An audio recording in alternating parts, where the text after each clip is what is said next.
L'association WIR et l'organisation Bürgerfrage vous invitent au webinaire du 22 novembre 2024. Thème: dossier de révision historique sur la pandémie de Covid-19. Nous vous souhaitons la bienvenue dans la version française du webinaire. Nous présenterons des extraits du rapport de 1400 pages intitulé « L'histoire de Covid-19 ». La présentation PowerPoint mettra en avant des sélections du rapport. Nous vous souhaitons de nombreux moments captivants et de nouvelles découvertes lors de cette présentation. Information: le texte sera discuté avec la voix de ChatGPT afin d'assurer une prononciation optimale. Merci beaucoup pour votre compréhension. Nous tenons également à remercier toutes les personnes qui travaillent d'une manière ou d'une autre à l'éclaircissement de la période du corona et qui apportent leur contribution pour faire la lumière dans l'obscurité. Sans les nombreuses contributions et expertises précieuses, ce dossier de récapitulation n'aurait pas été possible. Peut-être un bref mot sur l'Association des citoyens qui pose des questions. Nous sommes des citoyens intéressés qui souhaitent clarifier les incertitudes existantes dans la population par le biais de demandes par email adressées aux autorités ou aux politiciens. Ces lettres et les éventuelles réponses seront publiées sur notre canal Telegram ainsi que sur notre site Internet. L'Association des citoyens qui posent des questions ne reçoit aucun financement et n'a également aucun conflit d'intérêts. Le dossier de récapitulation sera également publié sur le site Internet de l'association WIR. De plus, vous trouverez sur les deux sites Internet également 5 résumés courts en anglais sont disponibles sous forme d'e-book.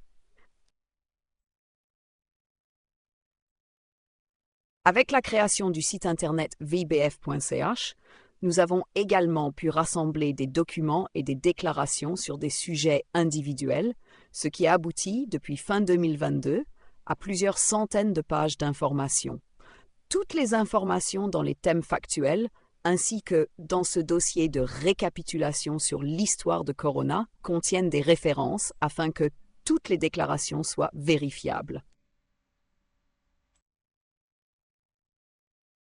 Maintenant, cependant, passons au sujet d'aujourd'hui, le dossier de récapitulation sur l'histoire de Corona.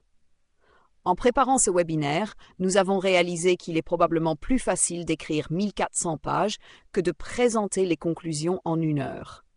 Nous ne voulons pas non plus parler de ce que les spectateurs savent probablement déjà.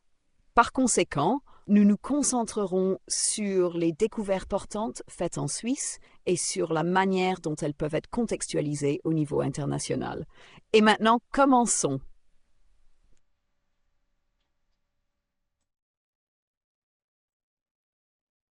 Le dossier de récapitulation contient une chronologie de près de 400 pages, organisée chronologiquement par date et accompagnée d'explications. Dans les différents chapitres, nous nous référons principalement à des sources gouvernementales officielles, des études publiées et des autorités sanitaires. Nous avons rarement tendance à faire des projections.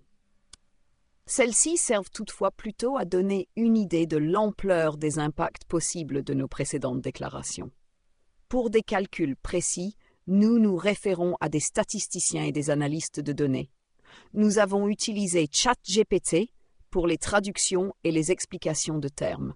Ce dossier montre de manière impressionnante et sans aucun doute que les personnes responsables, telles que les responsables gouvernementaux, les autorités sanitaires, les politiciens et les médias, avaient toutes les informations pertinentes à leur disposition à tout moment. Le 31 décembre 2019 a marqué le début d'une ère exceptionnelle et, espérons-le, unique, qui s'est étendue sur plusieurs années. Les impacts physiques et psychologiques de cette période sont encore perceptibles dans la société et le sentiment de division persiste. De nombreuses questions restent sans réponse à ce jour, ce qui rend une analyse approfondie et indépendante d'autant plus urgente. Le 5 janvier 2020, l'OMS rapporte des cas de pneumonie d'origine inconnue en Chine. Une information concernant la gestion. Sous chaque titre, vous trouverez les numéros de page. Cela vous permettra de retrouver facilement les informations dans le dossier de traitement. Et maintenant, à la déclaration de l'OMS du 5 janvier 2020, au total, 44 patients atteints de pneumonie ont été signalés à Wuhan. Parmi eux, 11 personnes étaient gravement malades et 33 personnes étaient dans un état stable. Il est également hiver en Chine, donc la saison de la grippe. Wuhan compte 19 millions d'habitants et se situe dans la province du Hubei, qui compte 5 millions de personnes. En termes de pourcentage, cela représente environ 0,002% pour Wuhan et environ 0,08% pour la province du Hubei.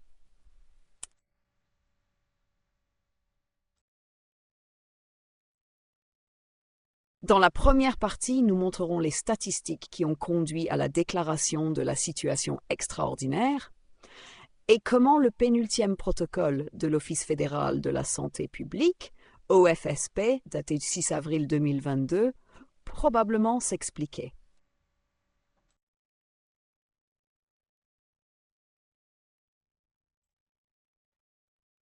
Notre titre, le Conseil fédéral prend ses responsabilités. Voyons comment se présente la réalité concernant les données clés. Nous nous référons dans cette diapositive aux statistiques de l'OFSP sur le pourcentage de tests PCR positifs.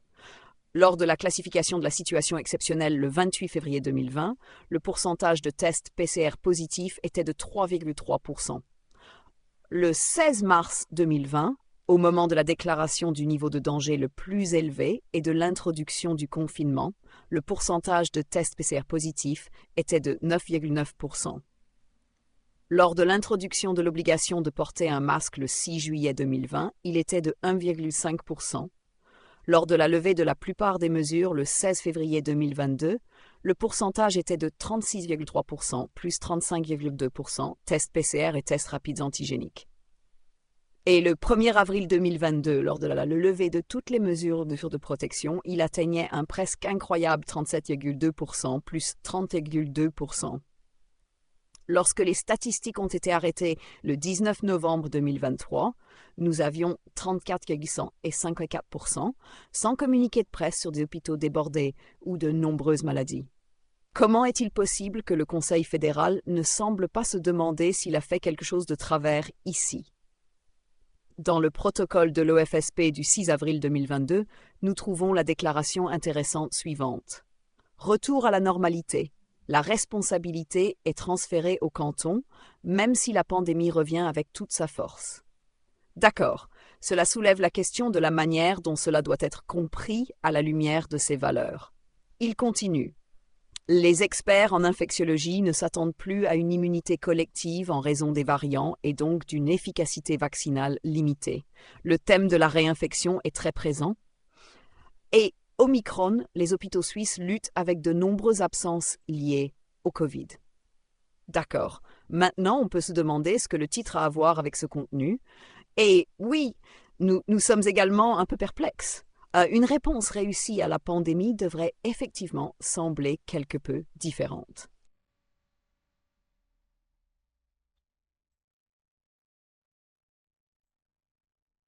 Il est également difficile d'identifier une anomalie en 2020 sur cette diapositive. La fin de la saison grippale commence déjà en février 2020, comme le montre la statistique. En revanche, la tendance change après que le Conseil fédéral a retiré à la population responsable la responsabilité de sa propre santé et a contraint le public à participer à des expériences médicales avec les règlements 2G, 3G. On pourrait tirer la conclusion suivante. La courbe montre clairement un développement négatif, plus les mesures ont été appliquées longtemps et intensément. Lorsque le Conseil fédéral ne savait plus comment procéder, il a transféré la responsabilité au canton, puis de nouveau à la population, qui, selon nous, n'a pas été correctement informée des développements réels. Maintenant, la question se pose de savoir pourquoi nous faisons l'absurde déclaration. Le Conseil fédéral prend ses responsabilités. Où cela est-il visible? Sur la base de quelles données le Conseil fédéral a-t-il classé la Suisse comme une situation particulière selon la loi sur les épidémies le 28 février 2020? Pourquoi la plus haute alerte a-t-elle été déclarée le 16 mars 2020? Le gouvernement assume sa responsabilité. Cette déclaration provient de l'interpellation déposée le 16 septembre 2020 par M. Ador, intitulée « Amnistie pour les victimes de la justice Covid ». La proposition demande l'abrogation des sanctions pénales et le remboursement des amendes qui ont été infligées dans ce cadre. Le gouvernement rejette cette demande et écrit dans sa déclaration du 13 novembre 2024 « Le gouvernement était conscient de l'ampleur des mesures de lutte contre le coronavirus. La décision sur ces mesures n'a pas été prise uniquement en fonction de la situation épidémiologique. Le gouvernement a en effet pris en compte, dans son évaluation globale, les répercussions des mesures sur la société et l'économie. Et la proportionnalité a été examinée, entre autres, par la Commission de contrôle de l'Assemblée fédérale, GPK. Notre conclusion ici, le gouvernement confirme qu'il assume la responsabilité de la période Corona et qu'il était conscient de l'ampleur des mesures prises contre le coronavirus. Le gouvernement se considère confirmé par le rapport de la GPK du 30 juin 2023. Il reste à savoir si, lors de l'examen de la proportionnalité par la GPK, les protocoles de l'OFSP étaient à disposition. Ce point n'a pas encore pu être clarifié. Cependant, les statistiques de l'OFSP sur l'occupation des hôpitaux, les décès ou les chiffres des cas étaient probablement disponibles, ce qui signifie que la GPK aurait pu et aurait dû les consulter. Nous nous souvenons que les protocoles du RKI n'ont été publiés par Multipolar que le 20 mars 2024.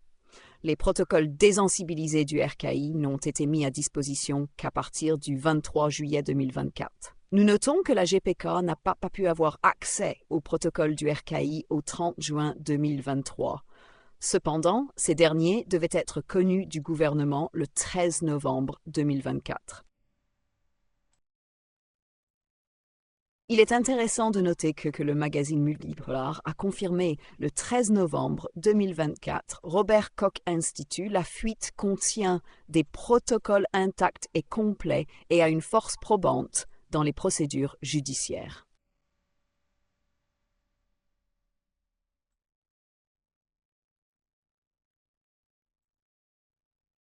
Nous répétons la réponse du gouvernement à l'interpellation.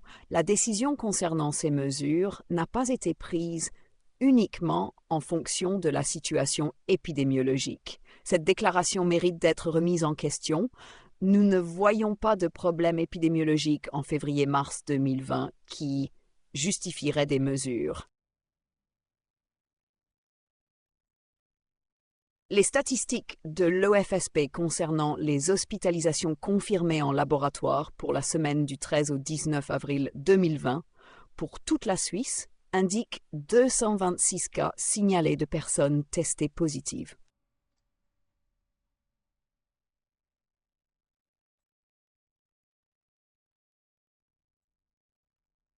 Avant le 13 avril 2020, la statistique développement temporel en fonction de la raison d'admission à l'hôpital n'était pas tenue.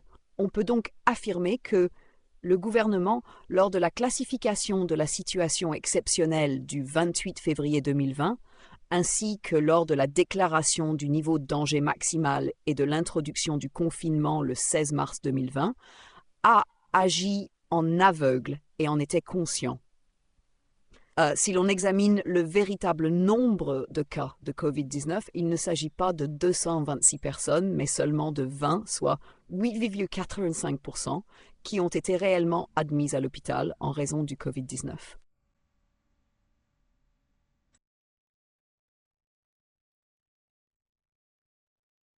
Le conseiller fédéral Cassis a déclaré à la Suisse le 7 janvier 2022 à la télévision suisse: chaque personne décédée avec un test positif au Covid est comptée comme un décès lié au Covid-19, et cela est une décision de l'OMS. Le fait que ces chiffres soient faussés n'est pas si important. Du 5 septembre 2022 au 19 novembre 2023, bien après la levée de toutes les mesures, l'OFSP a finalement été en mesure de séparer les statistiques des décès et de lister séparément les cas de COVID-19. La ligne bleue foncée représente les patients pour lesquels le COVID-19 a été indiqué comme cause principale ou immédiate du décès. La ligne bleue claire représente les patients pour lesquels le COVID-19 était une comorbidité et donc non la cause principale ou immédiate du décès.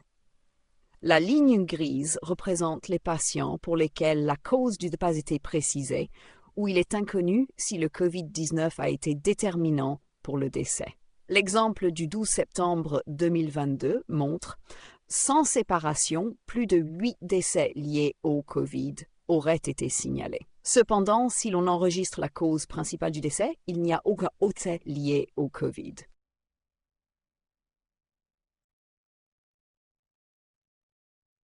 Nous avons analysé toutes les données des statistiques avec la répartition selon la cause principale du décès entre le 5 septembre 2022 et le 19 novembre 2023. La part en pourcentage des décès activement dus au COVID-19 s'élève à 31,8%. Si l'on corrige les 14 210 décès signalés en conséquence et que l'on calcule une moyenne annuelle, on obtient 1192 décès liés au COVID-19 par an. Pour comparaison, prenons les cas annuels de grippe. Entre 2016 et 2019, ces derniers étaient sensiblement supérieurs aux décès liés au COVID-19. Nous sommes conscients qu'il s'agit d'un calcul simplifié. Nous aurions préféré nous baser sur des chiffres de mortalité réellement précis. Cependant, comme mentionné, ces données ne sont disponibles qu'à partir du 5 septembre 2022. Conclusion, ni les chiffres des cas, ni les hospitalisations, ni les statistiques de mortalité ne montrent un danger qui justifierait, de notre point de vue, l'escalade du 28 février 2020, la déclaration du niveau de danger maximal le 16 mars 2020, ainsi que toutes les autres mesures prises. Trouvons-nous les réponses à l'escalade dans les protocoles de l'OFSP? Les protocoles de l'OFSP en Suisse sont comparables aux fichiers du RKI en Allemagne.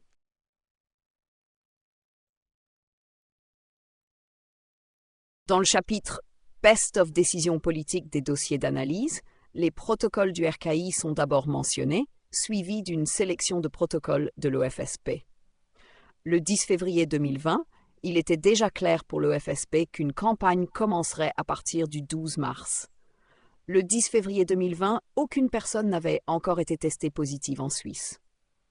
Nous rappelons les protocoles du RKI. Une escalade doit être déclenchée.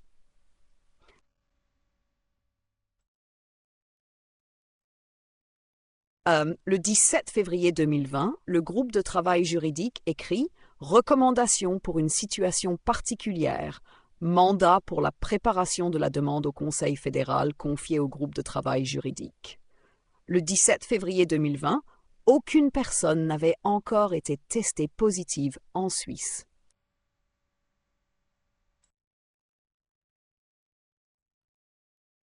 Le 24 février 2020, il est écrit « Groupe de travail situation, demande de non caviardé.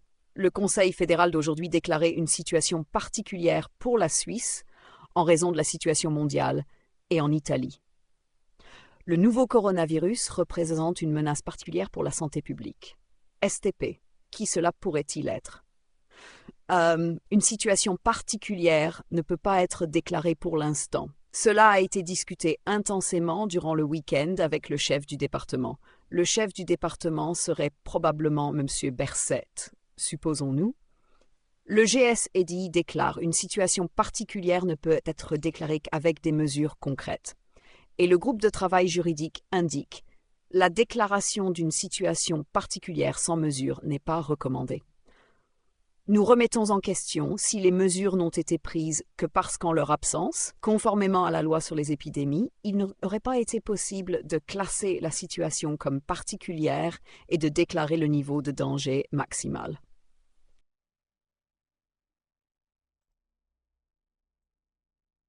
Le 24 février 2020, on peut lire dans les protocoles « Le virus ne se transmet pas aussi facilement que le virus de la grippe. Toujours aucun cas confirmé en Suisse. En concertation avec le médecin cantonal tessinois, des tests plus larges doivent être effectués au Tessin. La demande à ChatGPT IA a donné le résultat suivant. La première personne en Suisse testée positive au coronavirus 9 était le 25 février 2020. Il s'agissait d'une personne du canton du Tessin qui était revenue d'Italie. Cela marquait le début de la pandémie de Covid-19 en Suisse. Conclusion. Dans les protocoles de l'OFSP, nous n'avons trouvé aucune mention, de janvier à mars 2020, d'une éventuelle thérapie pour traiter les malades. Il donne l'impression que les participants aux réunions attendaient avec impatience de pouvoir déclarer une situation extraordinaire. On pourrait penser que les mesures ont été prises parce qu'une lacune dans les directives légales aurait été perçue en leur absence.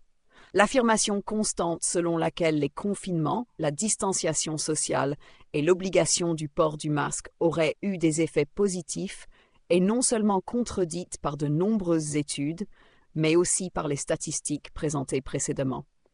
Il faut même craindre que l'obligation de porter un masque ait contribué à une augmentation des maladies respiratoires. L'histoire de la transmission asymptomatique peut également être trouvée dans le protocole de l'OFSP du 31 janvier 2020. Cependant, nous ne nous attendions pas à ce que M. Drosten joue également un rôle important ici. Dans le protocole de l'OFSP du 31 janvier 2020, il est écrit « En Allemagne, une personne a été infectée pendant la phase asymptomatique, la personne qui a été contaminée par l'employée chinoise ». Tiens donc, ce cas nous est bien connu et nous allons interroger l'OFSP à ce sujet.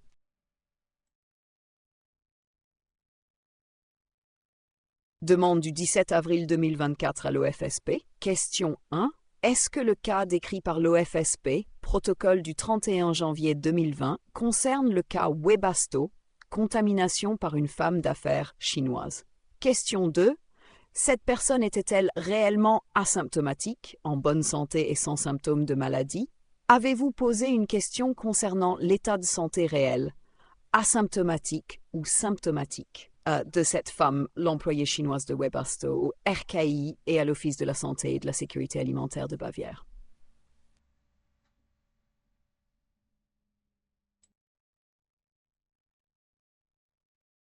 Réponse de l'OFSP. L'OFSP ne possède pas de données personnelles concernant des cas en provenance de l'étranger.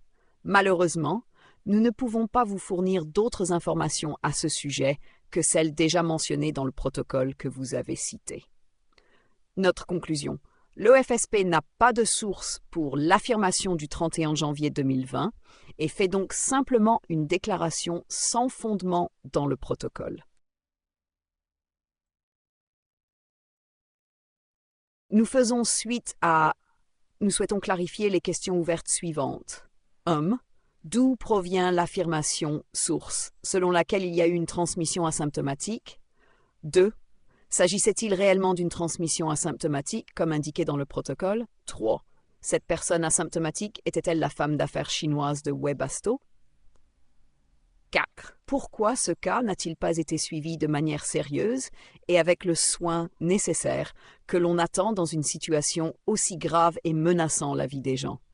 5. Comment la personne contaminée, le patient, a-t-elle guéri et quel traitement a été appliqué? Des questions qui, en tant que responsables de la santé publique, seraient d'un grand intérêt pour nous pendant une véritable pandémie.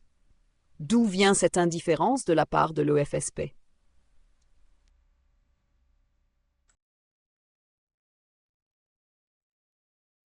D'où provient donc l'affirmation de cette Chinoise asymptomatique, donc en bonne santé? Résultat de nos recherches, le journal des médecins allemands a publié le 4 février 2020 les informations suivantes. Dans son rapport publié dans le New England Journal of Medicine, une équipe dirigée par Michael Oelscher avait écrit que la femme qui avait séjourné en Allemagne entre le 19 et le 22 janvier n'a développé des symptômes que lors du vol de retour. L'infection par le 2019 NCOV a été confirmée immédiatement après son arrivée à Shanghai. Le rapport du New England Journal of Medicine avait conduit à une grande incertitude, car un virus transmis par des personnes asymptomatiques est très difficile à contrôler. Anthony Fauci avait dit aux journalistes après avoir lu l'article qu'il n'y avait désormais plus de doute sur une transmission par des personnes asymptomatiques.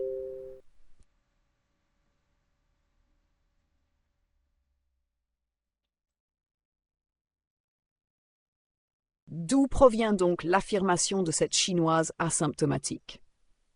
La réponse à cette question provient de l'étude suivante.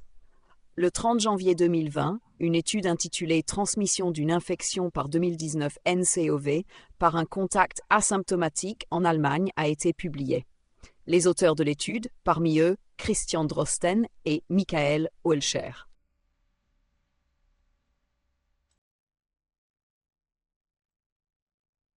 L'OFSP refuse de répondre à notre demande. Nous nous demandons pourquoi. Est-ce parce qu'ils connaissent déjà la réponse, à savoir qu'aucune transmission ne peut avoir lieu par une personne en bonne santé, ou est-ce parce qu'ils ne se sont pas donné la peine de fournir une information correcte? Le journal des médecins allemands, écrit le 4 février 2020, une demande directe faite par le RKI et par l'Office de la santé et de la sécurité alimentaire de Bavière auprès de la femme d'affaires chinoise aurait révélé que la femme était déjà malade et symptomatique pendant son séjour en Bavière.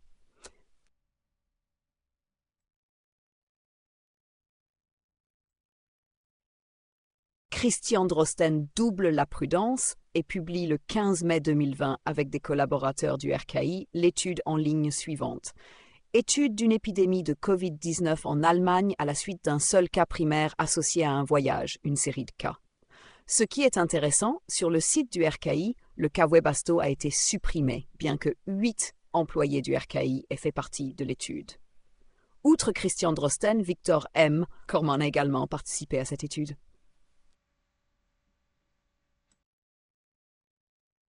Un narratif naît, on trouve des dizaines de contributions sur le cas Webasto, mais la rectification, elle, est introuvable.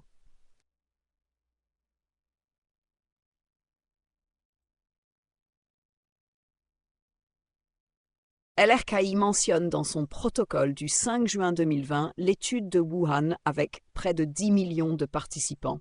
Cette étude a été officiellement publiée le 20 novembre 2020. Dans cette étude, il a été confirmé que les personnes sans symptômes ne sont pas des porteuses du virus. Il est indiqué, en résumé, le taux de détection des cas asymptomatiques positifs à Wuhan après le confinement était très faible et il n'y avait aucune preuve que les cas asymptomatiques positifs identifiés étaient infectieux. Dans les protocoles de l'OFSP, nous n'avons rien trouvé à propos de cette importante étude de Wuhan, qui était accessible avant l'introduction de l'obligation de porter un masque en Suisse et qui confirmait clairement que les contaminations asymptomatiques pouvaient être exclues. L'OFSP ne connaît-il pas cette étude?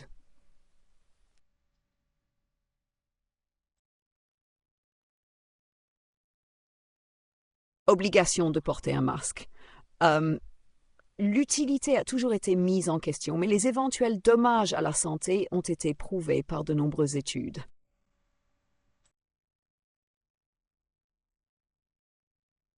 Dans le dossier de rétrospective, on trouve certaines déclarations qui confirment toujours que les masques n'apportent aucun bénéfice, mais peuvent potentiellement causer des dommages. Nous mentionnons les 4 exemples classiques à trouver dans la chronologie à partir de la page 1046. Le 27 janvier 2020, le protocole du RKI indique « Le port du masque pour la population générale chez les patients asymptomatiques n'est pas judicieux. Il n'existe aucune preuve qu'il s'agisse d'une mesure préventive efficace pour la population générale. » Le 28 janvier 2020, M. Fauci déclare lors de la conférence de presse, chronologie, même s'il existe une transmission asymptomatique dans toute l'histoire des virus transmis par voie respiratoire, la transmission asymptomatique n'a jamais été la cause de foyers d'infection. Le déclencheur des épidémies est toujours une personne symptomatique. Même s'il existe une personne asymptomatique rare qui pourrait transmettre le virus, une épidémie n'est pas déclenchée par des porteurs asymptomatiques. Le 29 janvier 2020, M. Drosten déclare « Les données techniques à ce sujet ne sont pas solides pour stopper la transmission avec le masque. » Le 27 février 2020, M. Koch de l'OFSP confirme « Les masques FFP2 sont destinés aux médecins et au personnel médical. Il ne sert à rien que tout le monde porte un masque, car les masques dans la population n'ont pas d'impact réel sur la propagation du virus. » L'étude de Wuhan, avec 10 millions de participants, a définitivement confirmé ces déclarations.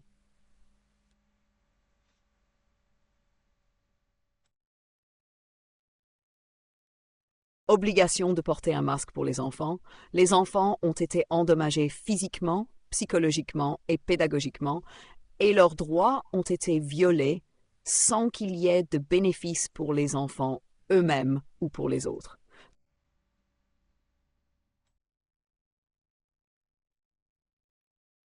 Nous considérons comme une honte et un échec des directeurs de l'éducation qu'à partir du 31 décembre 2021, certains cantons aient introduit l'obligation du port du masque pour les enfants dès la première classe de primaire. Important, de nombreux psychologues scolaires et chercheurs travaillant scientifiquement rapportent des dommages physiques et psychologiques durables pour les enfants, sans aucun bénéfice. L'étude d'Islande du 15 avril 2020 dit « Les enfants ne sont pas des moteurs de la pandémie. » Déjà le 23 décembre 2020, les protocoles du OFSP indiquent « Les résultats des études montrent clairement que les élèves du primaire ne sont pas des moteurs de la pandémie. Si un enfant tombe malade, il n'infecte presque jamais ses camarades. » Les protocoles d'Institut Robert Koch du 27 octobre 2021 montrent qu'il n'existe en réalité aucune preuve scientifique sérieuse. Il est indiqué « Les groupes d'âge plus jeunes jouent un rôle très faible dans les diagnostics de Covid-19. » Et enfin, une grande étude en Catalogne avec près de 600 000 enfants du 22 août 2022 stipule l'obligation de porter un masque pour les enfants fréquentant l'école repose sur des connaissances scientifiques insuffisantes.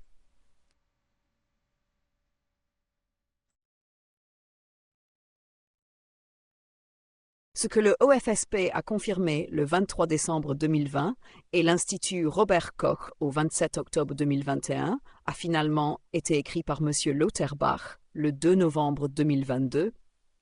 Les enfants ont eu peu d'impact sur la propagation de la pandémie de Covid-19.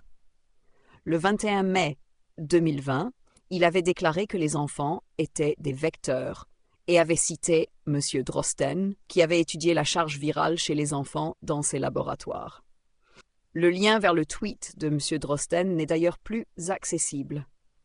Ce n'est pas surprenant, car cette étude prépubliée a été démolie par de nombreux scientifiques et statisticiens qui lui ont demandé de la retirer. Cela évoque les souvenirs du papeur PCR publié par M. Drosten et son équipe dans Eurosurveillance. Ces deux études n'ont toujours pas été retirées à ce jour.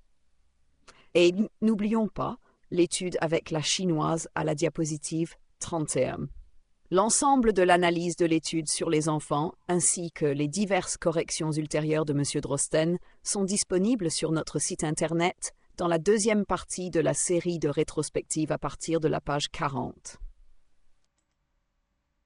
En résumé, même pour les fermetures d'écoles, l'obligation de porter un masque et les tests dans les écoles, M. Drosten a fourni des données qui ne se sont pas confirmées, mais qui ont été diffusées par M. Lauterbach le 21 mai 2020. Ce savoir, selon lequel les enfants n'étaient pas des propagateurs du virus, était déjà bien connu, tout comme le fait que les enfants ont été gravement traumatisés par les fermetures d'écoles, les isolations et l'obligation de porter un masque. Une première étape pour réparer cette situation serait des excuses officielles de la part de toutes les personnes responsables de ce grave préjudice causé aux enfants.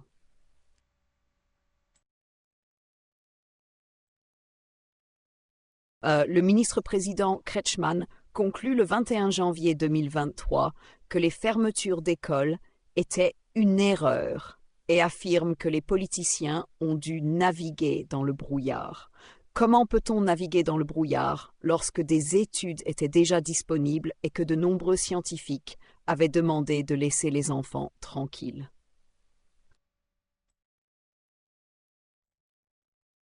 Le 31 décembre 2021, certains cantons en Suisse ont instauré l'obligation de porter des masques pour les enfants dès la première année de l'école primaire. Le 30 novembre 2022, le quotidien Neue Zürcher Zeitung publiait un article intitulé Corona, personne n'a l'intention de s'excuser pour quoi que ce soit. Et Madame Alena Buix, la présidente du Conseil éthique allemand, a exprimé des regrets dans son style habituel, mais n'a vu aucune nécessité d'une véritable analyse ou d'excuses.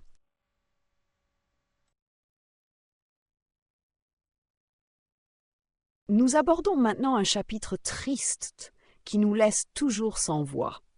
Des médecins qui voulaient protéger les enfants en se basant sur des données scientifiques solides ont été dénoncés et sont toujours poursuivis par les autorités. Nous pensons notamment au juge Detmar du procès des enfants de Weimar. Il a été accusé de falsification de la loi et doit encore répondre de ses actes devant le tribunal. En avril 2021, il a établi, sur la base de rapports juridiques de 168 pages, que les enfants sont physiquement, psychologiquement et pédagogiquement endommagés et que leurs droits sont violés, sans qu'il y ait de bénéfices pour les enfants eux-mêmes ou pour des tiers. Bien que des experts aient été entendus et que les preuves soutiennent ce jugement, il n'a pas été mis en œuvre. Des perquisitions ont été effectuées chez le juge et les experts. Le juge lui-même a été accusé, bien qu'aucune partie du jugement de 168 pages n'ait été scientifiquement réfutée jusqu'à ce jour.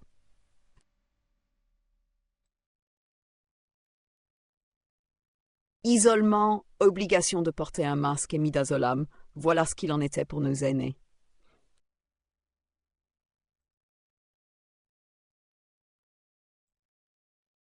Les personnes âgées dans les maisons de retraite sont souvent fortement affectées par la démence et ont besoin de soins attentionnés. La démence est inscrite comme la 3e cause de décès sur le site de l'Office fédéral de la statistique.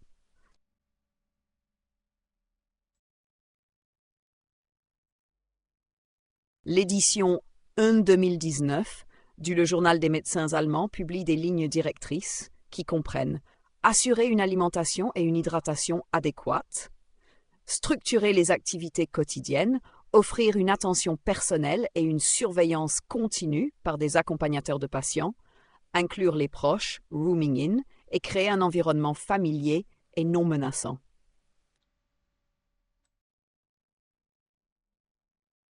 La réglementation sur les mesures de lutte contre le coronavirus du 13 mars 2020 visait à protéger les personnes particulièrement vulnérables. Cependant, la réalité s'est avérée différente. Des tests, l'obligation de porter des masques et des ordonnances d'isolement pour les personnes âgées testées positives, qu'elles présentent ou non des symptômes, ont été mises en place. Des interdictions de visite pour les proches ont été imposées.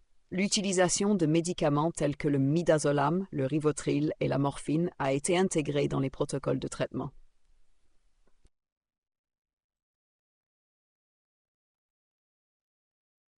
Swissmedic a accordé une autorisation exceptionnelle pour le midazolam.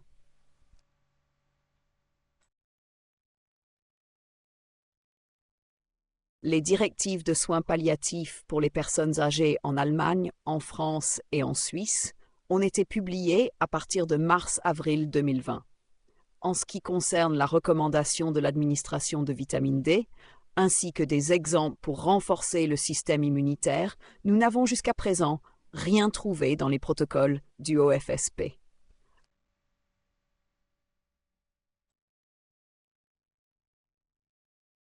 Non seulement l'hôpital universitaire de Bâle, mais aussi la clinique universitaire du canton de Vaud a mentionné les préparations rivotril, midazolam et morphine dans le protocole de préparation à partir du 004-2020.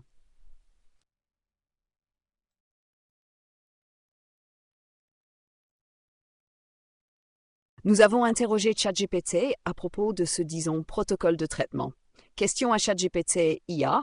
Le midazolam peut-il liser pour prévenir et traiter le coronavirus? Réponse: non. Le midazolam ne peut pas être utilisé pour prévenir ou traiter le coronavirus.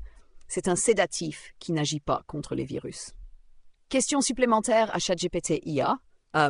Quels effets négatifs l'utilisation du midazolam peut-elle avoir sur les patients appartenant aux groupes vulnérables? Nous vous demandons uniquement les effets négatifs, y compris la possibilité que cela puisse entraîner la mort. Réponse de ChatGPT IA. Les effets négatifs du midazolam pour les patients des groupes vulnérables peuvent être 1. Somnolence, confusion, 3. Problèmes respiratoires et, sous le point 8, dans les cas graves, cela peut conduire à la mort.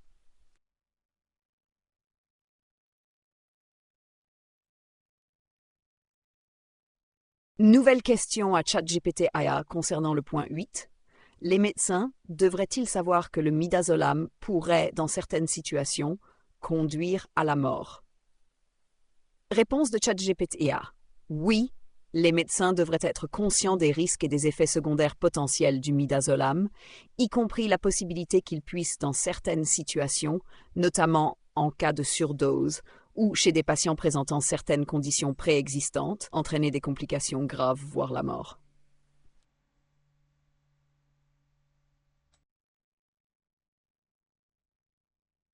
Prochaine question à ChatGPT IA. Si le service gériatrique administre de la morphine et du midazolam à des personnes âgées ou à un groupe vulnérable, cela vise-t-il à abaisser délibérément l'état de conscience du patient, à réduire le rythme cardiaque et à induire de la somnolence, ce qui pourrait permettre un glissement vers la mort? Réponse de ChatGPT IA. Oui, c'est correct. Question supplémentaire. Peut-on supposer que le service gériatrique est conscient qu'après l'administration de morphine et de midazolam, il ne s'agit plus d'un traitement pour la guérison, mais d'un traitement en accompagnement vers la mort? Réponse de ChatGPT IA. Oui, c'est correct.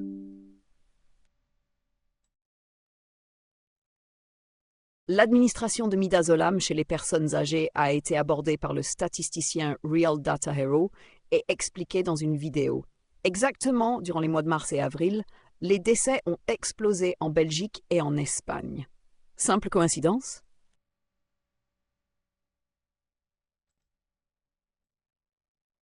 Nous avons intégré plusieurs rapports médiatiques d'Angleterre dans notre dossier de réexamen. Le chercheur C conclut que le pic de mortalité en avril 2020 n'est pas dû au coronavirus, mais aux injections du médicament midazolam qui ont été administrées en grande quantité aux personnes âgées.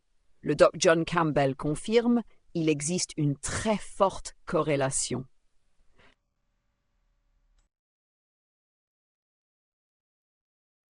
Dans ce chapitre, les statistiques de l'OFSP sont importantes pour avoir un aperçu de la véritable ampleur ou de la dangerosité du virus.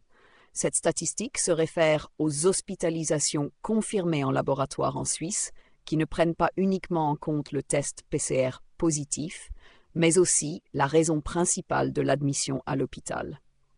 Ainsi, durant la semaine du 13 avril 2020 au 19 avril 2020, 14 personnes de plus de 65 ans ont été admises à l'hôpital pour Covid-19 comme raison principale. Lorsque l'on prend en compte non seulement le test PCR positif, mais aussi le diagnostic, il s'avère que 9,8% des admissions étaient réellement dues à Covid-19.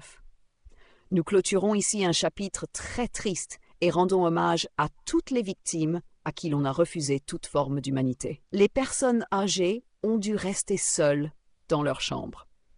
À ce jour, il n'existe pas de statistiques indiquant combien de personnes âgées ont été confinées dans les maisons de retraite uniquement en raison d'un test PCR positif sans lien avec une réelle maladie et à qui on a privé leur droit à l'autodétermination.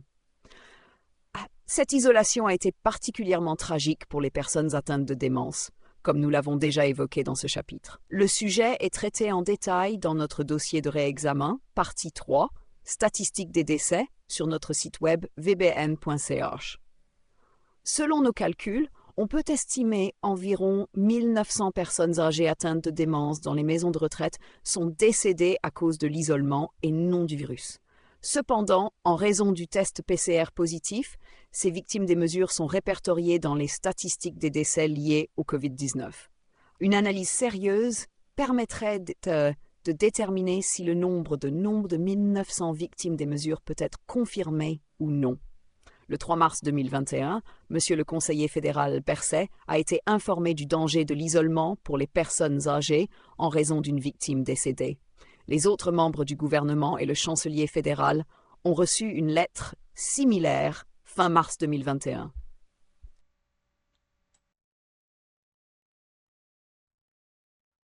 Il a déjà été dit tout ce qu'il fallait dire à propos des tests PCR. L'étude sur les tests PCR de Christian Drosten, publiée dans Eurosurveillance en janvier 2020, ainsi que le rapport d'examen sur les 10 graves lacunes scientifiques de cette étude, publié en novembre 2020, ne doivent pas manquer dans ce dossier.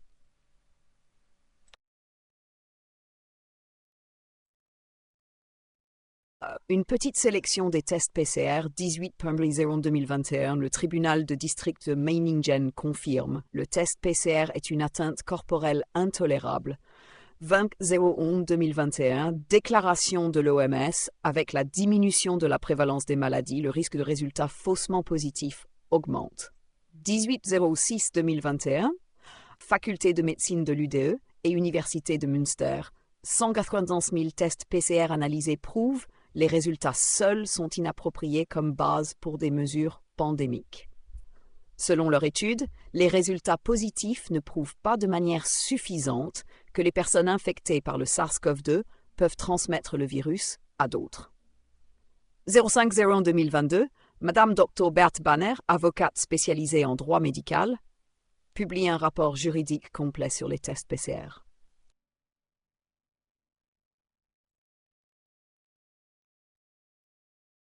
La réponse du gouvernement fédéral du 28 août 2024 à l'interpellation 24 mai 345 indique « La méthode PCR est la norme de référence pour le test du SARS-CoV-2 et de nombreux autres agents pathogènes. Les personnes testées positives devaient être isolées jusqu'au printemps 2022, indépendamment du degré des symptômes, car les personnes sans symptômes peuvent également transmettre le virus. » Nous pensons que le gouvernement fédéral devrait réévaluer cette position à la lumière des nouvelles données et des discussions scientifiques qui ont eu lieu depuis.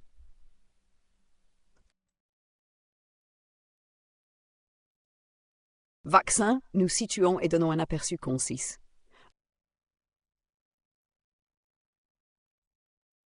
Le 12 août 2021, Monsieur le ministre Berset diffuse le message suivant.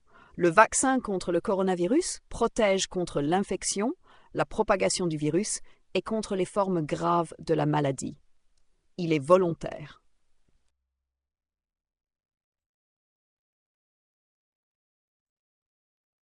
Le 28 mai 2024, l'interpellation 24 mai 341 Corona, fake et fait, revue maintenant soumise.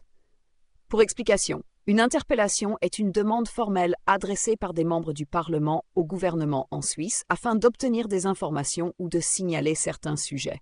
Je cite le texte. Une analyse des processus politiques durant la crise du coronavirus met en évidence plusieurs décisions fatales, notamment les confinements et les fermetures d'écoles, avec des conséquences parfois dévastatrices pour le bien-être biopsychosocial de la population suisse et pour l'économie suisse. En n'autorisant pas ou en ignorant les voix critiques, il a manqué un contrôle tant interne qu'externe.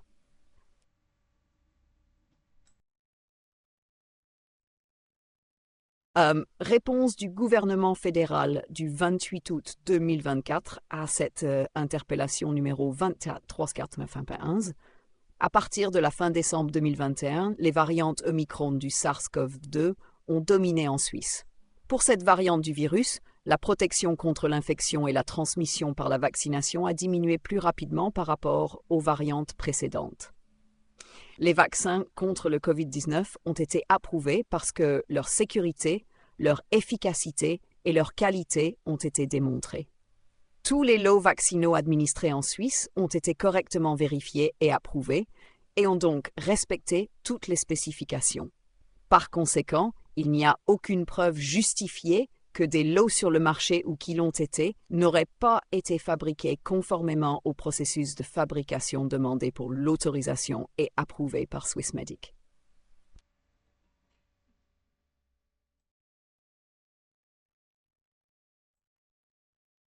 Dans sa réponse, le gouvernement fédéral se réfère également au rapport de la Commission de contrôle de gestion du 30 juin 2023. Le rapport contient les informations suivantes concernant la vaccination.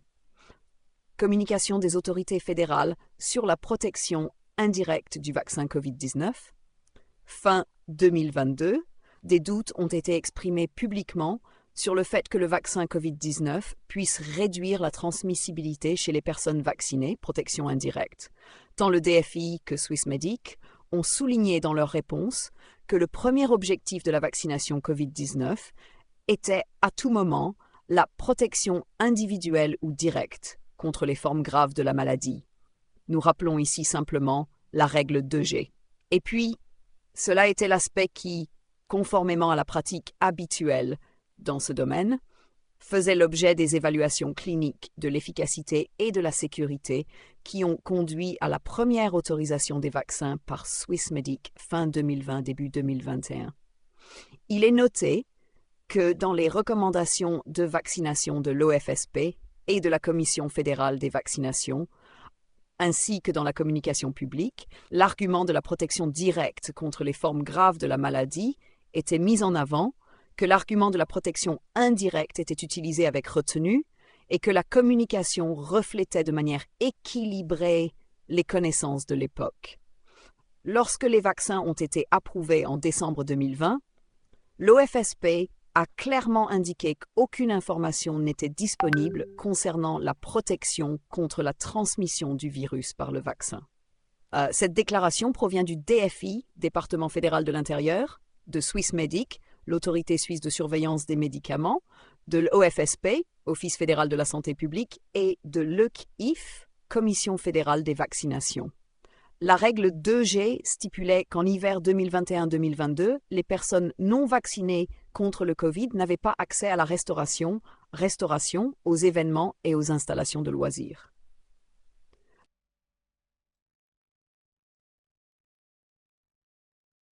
De notre point de vue, il doit appartenir à la responsabilité individuelle des citoyens adultes de décider s'ils souhaitent se protéger contre quoi que ce soit par une piqûre. En tout cas, voici la confirmation bien connue de l'Agence européenne des médicaments, SAEMA, c'est là du 10/23, pour laquelle l'autorisation a été accordée. Vous avez tout à fait raison de souligner que les vaccins COVID-19 ne sont pas autorisés pour prévenir la transmission d'une personne à une autre. Les indications concernent uniquement la protection des personnes vaccinées. Et le 18.10/2024, une nouvelle étude a été publiée intitulée « Combien de temps le vaccin protège-t-il contre le coronavirus ?» Conclusion de l'étude, une infection équivaut à 3 injections de vaccin à ARN messager. Si le vaccin contre le COVID-19 protège contre les formes graves de la maladie, comme l'indique la GPK, les points finaux des études devraient avoir été définis en conséquence. Nous vérifions cette affirmation.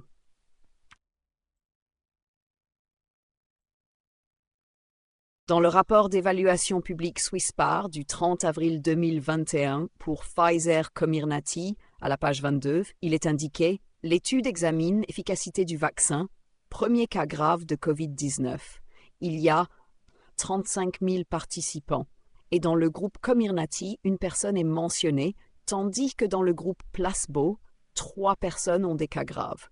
Swissmedic écrit à ce sujet « Comme le nombre de cas est très faible, seules des tendances numériques peuvent être observées. Comme défini dans le protocole, il y a eu un total de 3 cas dans le groupe placebo et 1 cas dans le groupe vacciné. Cela correspond à une efficacité du vaccin de 66,4%. L'étude n'a pas permis d'obtenir un résultat statistiquement significatif.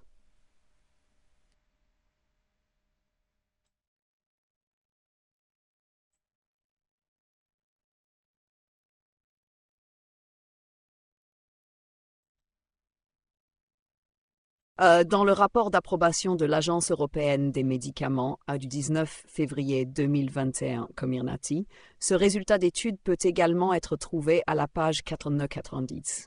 L'AEM écrit « Efficacité du vaccin contre les cas graves de Covid-19, analyse finale ».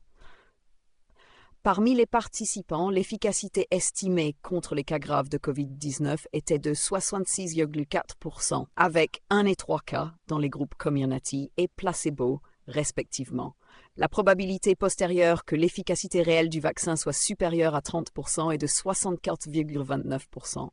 Cependant, cela ne répondait pas aux critères de succès préétablis de 88,6% pour ce critère final, car le nombre de cas graves observés après la deuxième dose dans l'étude était faible.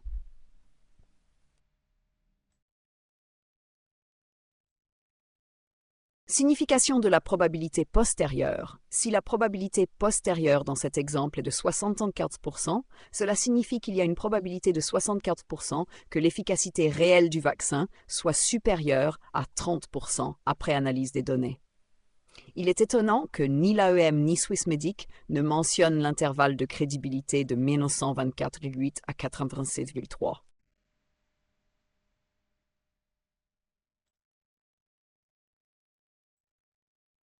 Que signifie l'intervalle de crédibilité? L'intervalle de crédibilité à 95% CI pour l'efficacité du vaccin varie de 1924,8 à 96,3. Une valeur négative dans l'intervalle de crédibilité indique que l'estimation de l'efficacité est très incertaine et qu'il est théoriquement possible que le vaccin n'ait aucune efficacité ou même qu'il puisse être nuisible. Importance de l'incertitude, c'est un point important, car cela montre que les résultats peuvent ne pas être significatifs et que les données ne fournissent pas suffisamment de preuves pour tirer une conclusion claire sur l'efficacité du vaccin.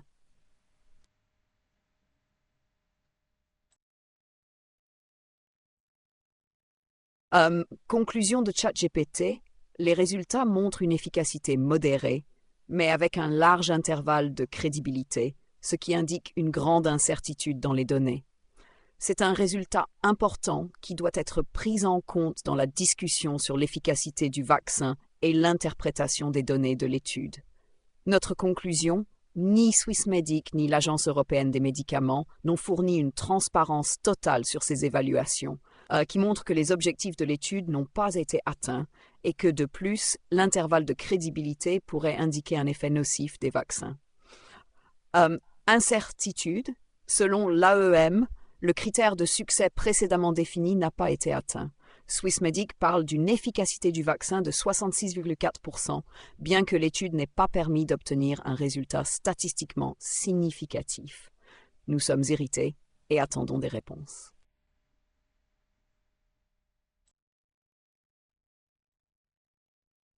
Nous examinons une deuxième étude qui devrait également démontrer la protection contre les formes graves de la maladie, comme décrit par l'EQIF, le OFSP, l'EDI et Swissmedic. Rapport d'évaluation de l'autorisation SwissPAR du 31/04/2021, page 37, Swissmedic écrit à propos de cette étude. Le profil de sécurité chez les 545 participants ayant reçu Comirnaty ressemblait à celui de la population générale.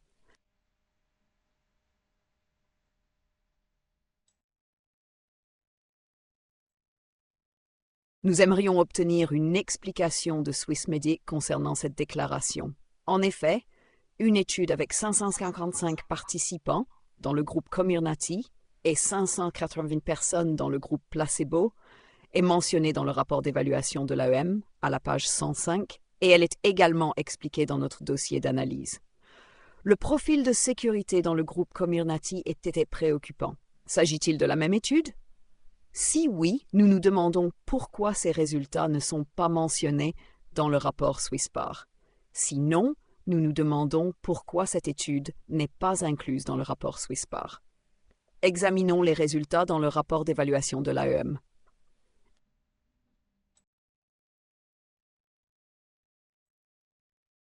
Voici l'extrait original du rapport d'évaluation de l'AEM.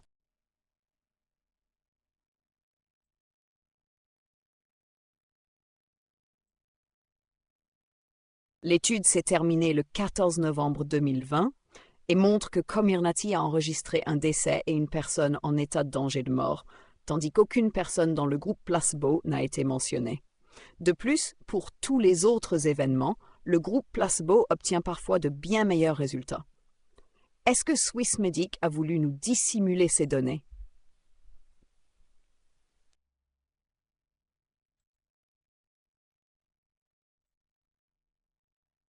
Quelle est la signification de cette étude pour la Suisse avec 6,24 millions de doses de Comirnaty administrées? Question à ChatGPT IA. Dans le groupe vacciné, une personne est décédée sur 545 participants. Faisons une simple extrapolation sur la population suisse. 6,24 millions de doses ont été administrées. Qu'est-ce que cela signifierait?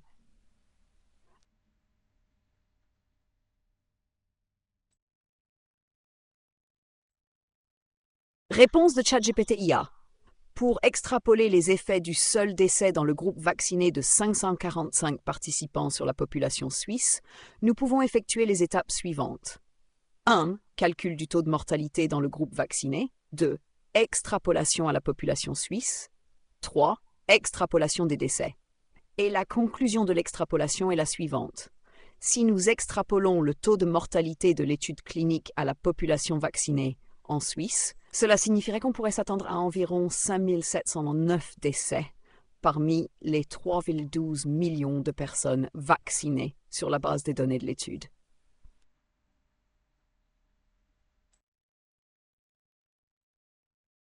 Conclusion de l'extrapolation de la diapositive précédente. 5709 décès possibles dus à Comirnaty. Nos questions. 1. Swissmedic a-t-il également effectué une extrapolation de ces résultats? 2.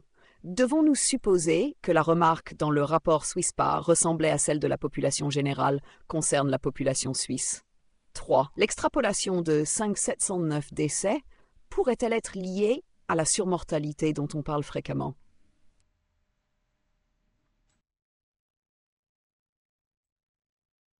Quelles conclusions sur la vaccination trouve-t-on dans les protocoles du OFSP? Une nouvelle fois, nous trouvons des éléments le 6 avril 2022, l'indication immunité contre le Covid-19 et un lien vers un article intitulé Pourquoi ignorons-nous l'immunité acquise par les infections? Oui, mesdames et messieurs du Office fédéral de la santé publique, pourquoi ignorons-nous cette conclusion bien connue? Les membres du gouvernement et les parlementaires sont-ils au courant de ce rapport? Si oui, comment la réponse du gouvernement en août et novembre 2024 aux interpellations peut-elle être interprétée? Ces faits importants sont-ils connus du gouvernement? Il est un fait. L'Office fédéral de la santé publique semble détenir des documents avec des études qui auraient dû au moins susciter des doutes quant à la politique de vaccination. Si les effets secondaires n'étaient pas dissimulés et cachés sous le tapis, nous aurions une meilleure idée des véritables conséquences négatives de ces expériences sur les mesures. Il ne s'agit pas seulement des soi-disant vaccins, mais aussi d'une époque où une pression psychologique massive a été exercée sur la population. Une information indépendante, menée par des personnes sans conflit d'intérêt et prêtes à retourner chaque pierre au moins 2 fois et à vérifier les faits, est absolument nécessaire.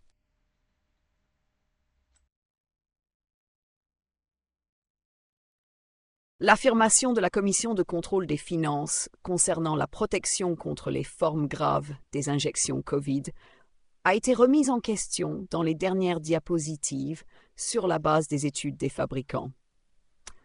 Nous nous tournons maintenant vers les réponses du gouvernement aux interpellations d'août 2024. L'interpellation fait référence au premier symposium suisse en avril 2024 qui s'est tenu sous le titre Corona Fake et Fakten. Des experts en médecine, sciences, droit et de nombreux autres domaines ont pris la parole. L'affirmation de l'interpellation est claire et nette. Des décisions fatales avec des conséquences dévastatrices, avec des exemples correspondants tels que les confinements, les fermetures d'écoles, les problèmes des tests PCR, l'obligation de certificats 2G, 3G et les vaccins Covid. Je cite le texte de l'interpellation « est un produit de moindre qualité, contaminé notamment par des fragments d'ADN qui n'a pas subi un processus d'approbation adéquat, a été imposé aux gens. Bien que toutes ces affirmations devraient désormais faire partie des connaissances de base et ne suscitent probablement même plus un sourire fatigué des spectateurs, il semble que le gouvernement et ses conseillers soient totalement ignorants de l'état réel des connaissances. Nous citons 2 affirmations de la réponse du gouvernement. 1. Les vaccins COVID-19 ont été approuvés parce que leur sécurité, efficacité et qualité ont été prouvées. 2. Par conséquent, il n'existe aucune preuve fondée que des lots sur le marché soient ou aient été fabriqués autrement que conformément au processus de fabrication demandé pour l'approbation et approuvé par Swissmedic. À ces 2 affirmations, nous opposons par exemple les chapitres suivants dans notre dossier. Quel objectif principal de l'étude a été fixé pour la protection de 95% annoncés? L'Agence européenne des médicaments et Swissmedic ont-elles un problème de souris? Processus de fabrication 1+2 de Pfizer et Moderna. Rapport boursier de Pfizer et Moderna. Étude de l'Université de Bâle. Étude sur les cas de myocardite. Rapport de la Commission de contrôle des finances du 30/06/2023. Loue la communication et ne voit pas de besoin d'action.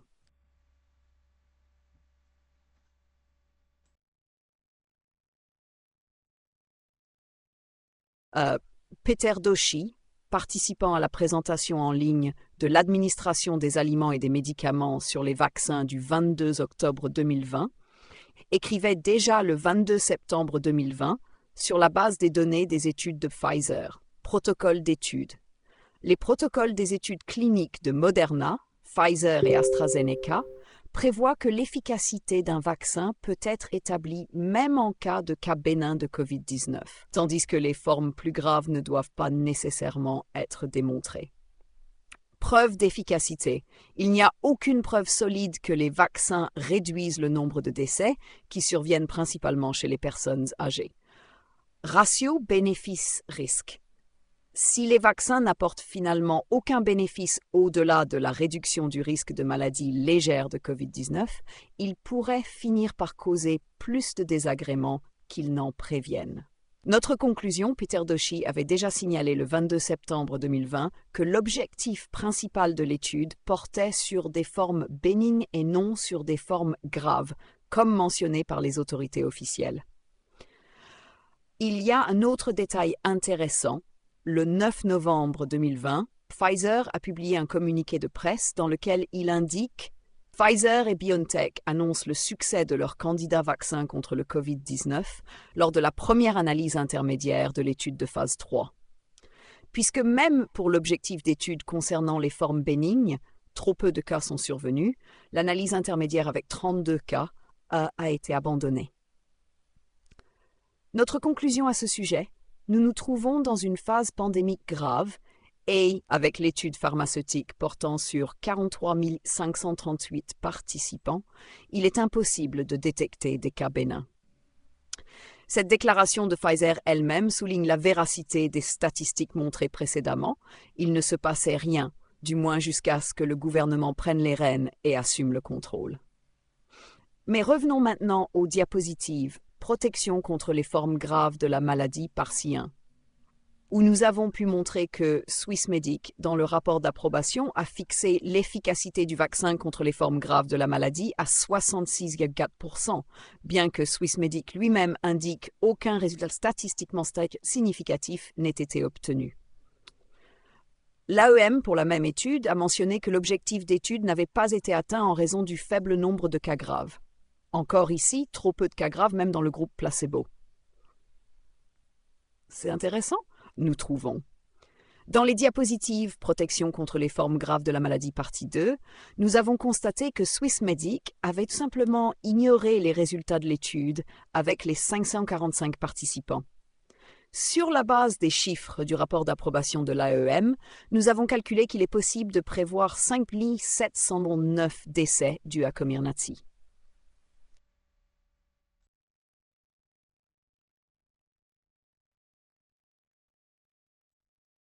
Thème des souris. L'avocat Ulbrich a abordé le problème des souris. En effet, il existe des divergences qui sont mises en évidence dans le chapitre « L'AEM et Swissmedic ont-elles un problème avec les souris? Bien que M. Cichutek ait écrit dans son étude que des souris transgéniques spécialement élevées ont été utilisées dans les études animales, dans les études de Pfizer et dans les rapports de l'AEM, seules les souris BALB/FC sont mentionnées. Comme d'habitude, Swissmedic mentionne dans son rapport de délivrance simplement des souris. Ainsi, pour le lecteur des rapports d'autorisation de Swissmedic, il n'est pas évident qu'il existe une différence entre les souris BALB/C et les souris transgéniques UASE2. La question se pose donc de savoir si Swissmedic a délibérément omis la désignation précise des souris. Nous souhaitons également mentionner Ralph Baric de l'Université de Caroline du Nord à Chapel Hill. Le 21 mai 2020, il publie un rapport dans lequel il conclut « Nous avons développé la souris adéquate, indispensable pour la recherche et le développement de thérapies antivirales. » Bien entendu, nous avons également consulté l'IA pour pouvoir vérifier l'importance des souris dans les études. Question à l'IA ChatGPT. Est-il vraiment important de choisir quel modèle de souris est utilisé lors des premières phases de la recherche? Réponse. Dans la phase de découverte et du développement préclinique d'un vaccin, il est crucial de sélectionner ou de développer le modèle animal le plus adapté, celui qui simule au mieux la réaction humaine au virus et la réponse immunitaire. Dans l'ensemble, le choix et le développement du bon modèle animal est une étape critique dans le développement du vaccin. Cela permet de tester l'efficacité et la sécurité du vaccin et de s'assurer que les données recueillies sont pertinentes pour les applications cliniques futures. Si Swissmedic avait repris le terme souris BALB/C dans les études animales, ce point important aurait peut-être été soulevé et discuté à nouveau lors de l'autorisation. Peut-être que Swissmedic ou l'EQIF, Commission fédérale pour les questions de vaccination, pourrait nous fournir une réponse à ce sujet.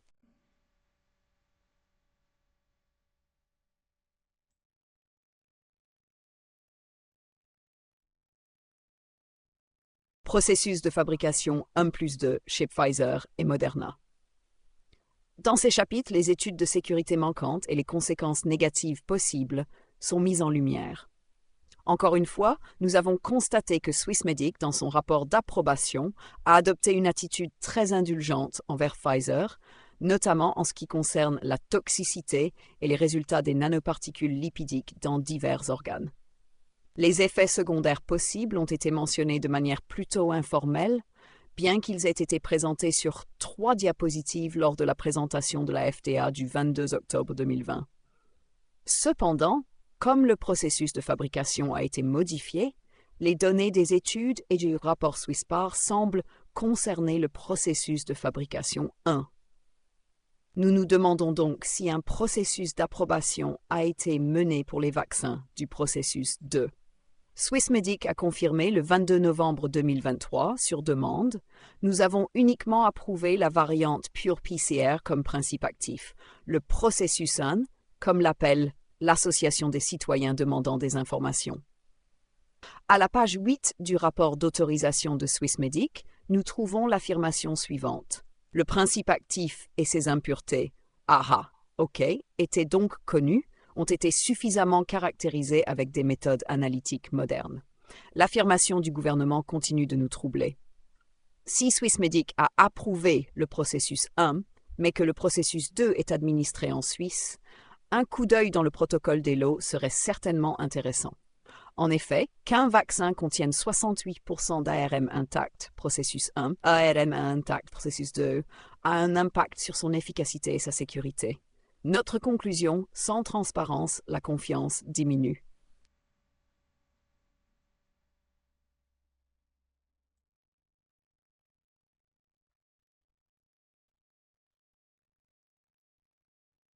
Que dit Pfizer dans son rapport boursier publié le 31 mars 2020?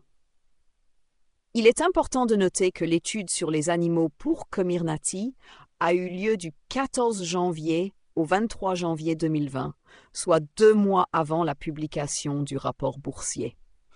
Aux pages 14-15, on peut lire Tous les candidats produits que nous développons pourraient potentiellement ne pas être efficaces, être seulement modérément efficaces ou présenter des effets secondaires indésirables ou involontaires, des toxicités ou d'autres caractéristiques qui pourraient empêcher l'obtention de l'autorisation de mise sur le marché ou limiter leur utilisation commerciale.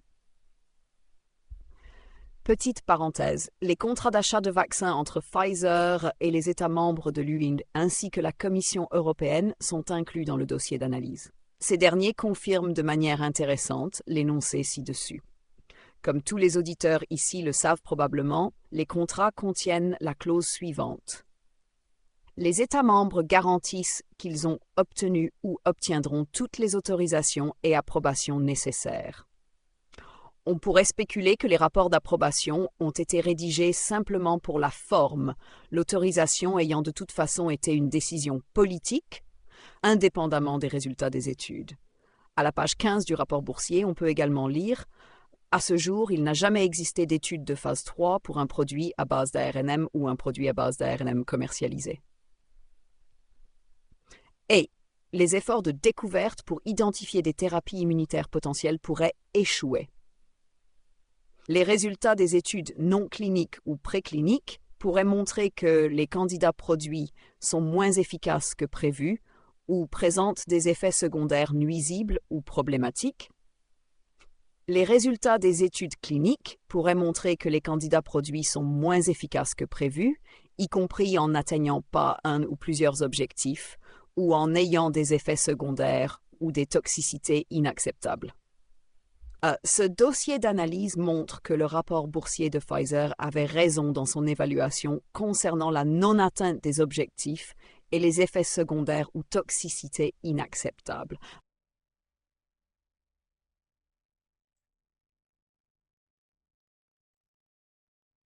Le rapport boursier de Moderna du 27 février 2020 contient également des détails intéressants. Information préalable importante. Le 24 février 2020, 3 jours avant la publication du rapport boursier, Moderna confirme avoir livré un vaccin mRNA contre le coronavirus pour la phase 1 de l'étude. Le financement a été assuré par CEPI. Le début de l'étude a eu lieu le 16 mars 2020. Le 12 décembre 2019, soit 19 jours avant l'éclatement de l'épidémie à Wuhan le 31 décembre, Moderna et l'Université de Caroline du Nord de Ralph Baric ont signé une collaboration pour le développement de candidats vaccins mRNA contre le coronavirus. Et maintenant, au rapport boursier. Aux pages 162-163, nous pouvons lire par exemple « Aucun médicament à base d'ARNM n'a été approuvé dans cette nouvelle classe potentielle de médicaments, et il pourrait ne jamais y avoir d'approbation. » Le développement de médicaments à base d'ARNM comporte des risques considérables dans le développement clinique et la réglementation en raison de la nature nouvelle et sans précédent de cette nouvelle classe de médicaments. À ce jour, il n'y a jamais eu d'études de phase 3 ni de produits commercialisés où l'ARNM est l'ingrédient actif principal. Nos améliorations dans les processus de fabrication pourraient ne pas suffire à répondre aux exigences réglementaires pour les études cliniques. Les changements que nous apportons pour optimiser notre fabrication, nos tests ou la formulation des matériaux cGMP pourraient compromettre la sécurité, la tolérance et l'efficacité de nos médicaments en développement et de nos candidats thérapeutiques. Page 163-164. Les dépenses augmenteront pour continuer à investir dans notre plateforme afin de mener des recherches telles que les nanoparticules lipidiques qui améliorent la distribution et l'absorption de l'ARNM dans les tissus spécifiques. Si nous consultons les études, il nous semble plausible que les problèmes d'amélioration du processus de fabrication et de distribution des nanoparticules lipidiques dans le corps n'aient pas été résolus. Au 24 février 2020, Moderna écrit 3 jours avant la confirmation du rapport annuel 2019 la suivante. Moderna livre le vaccin à ARN messager contre le nouveau coronavirus, mRNA 263, pour l'étude de phase 1.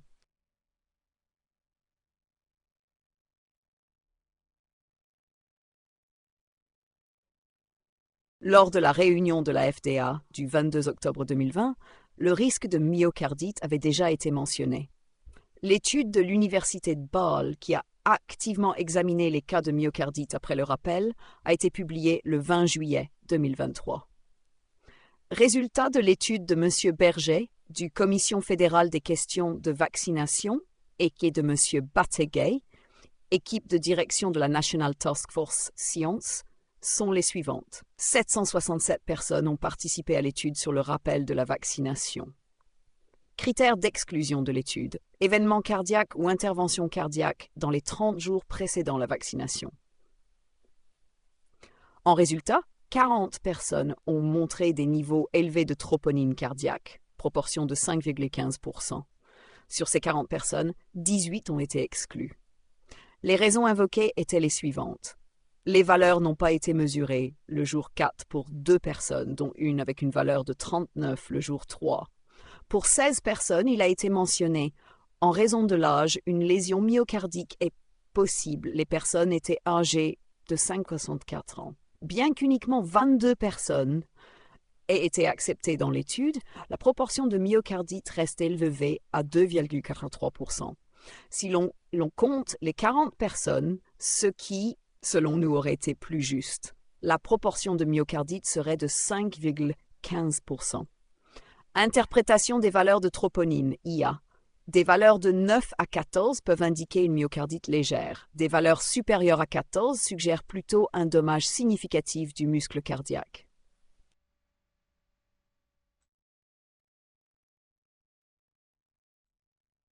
À gauche, les résultats des 40 participants.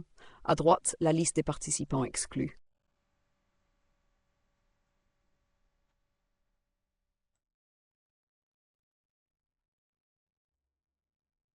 Calcul dans l'étude.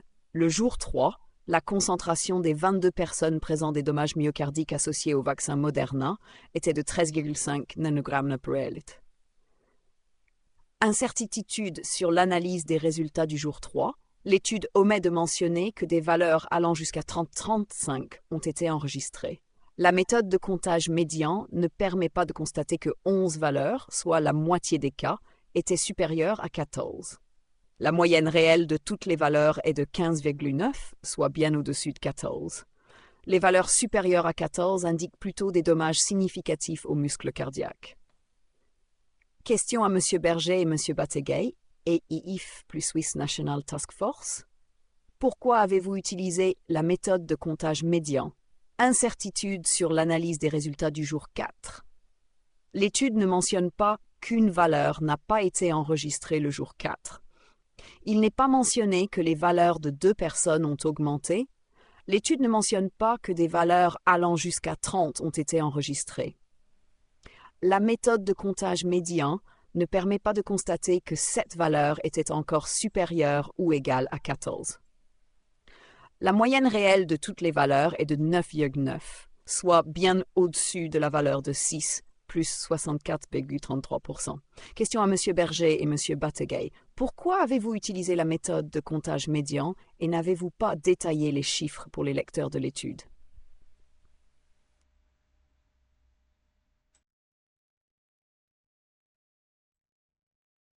En réalité, nous ne sommes pas particulièrement favorables aux extrapolations. Elles sont souvent utilisées à mauvais escient pour imposer des arguments politiques sans que leur véracité soit connue. Mais cette fois, nous voulons aussi exploiter pleinement ce potentiel et montrer quels risques pourraient être en jeu, sans que les autorités responsables ne fassent d'efforts actifs pour clarifier la situation. Avec l'exclusion de 18 personnes, le pourcentage de plus de 5% a été délibérément ajusté à 2,8% et tout a continué comme avant. Calculons les cas potentiels de myocardite pour 10 641 704 doses de Moderna administrées. Avec un taux de 5,1%, cela représenterait 542 000 personnes potentiellement endommagées, auparavant en bonne santé. Avec un taux de 2,8%, cela représenterait 287 000 personnes potentiellement endommagées, auparavant en bonne santé. Important, ce sont uniquement les cas de myocardite dus à Moderna. Bien sûr, cette extrapolation est extrêmement approximative, mais qui peut vraiment la réfuter? Et comment? Est-ce que M. Berger de l'EQIF et M. Battegay de la Science Nationale Task Force se sont déjà demandé combien de personnes pourraient être réellement endommagées avec un taux de 2,8% ou 5,1%? La déclaration du gouvernement fédéral mérite d'être remise en question. Il dit « Les vaccins Covid-19 ont été approuvés parce que leur sécurité, efficacité et qualité ont été prouvées. » En réalité, nous ne pouvons pas souscrire à cette affirmation.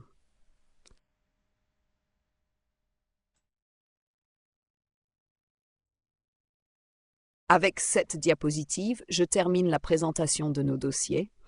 Il y aurait encore beaucoup plus à dire et bien sûr de manière plus détaillée. Mais l'énoncé de la Commission de contrôle des affaires publiques du 30 juin 2023 doit maintenant clore la discussion.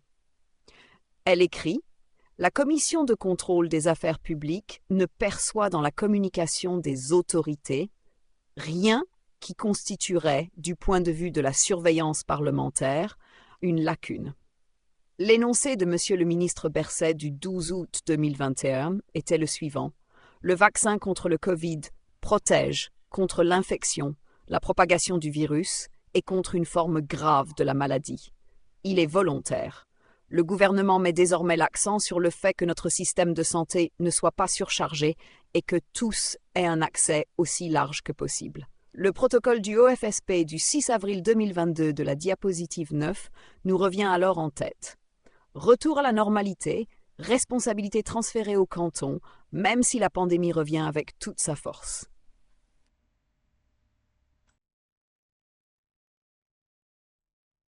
Merci beaucoup pour votre attention.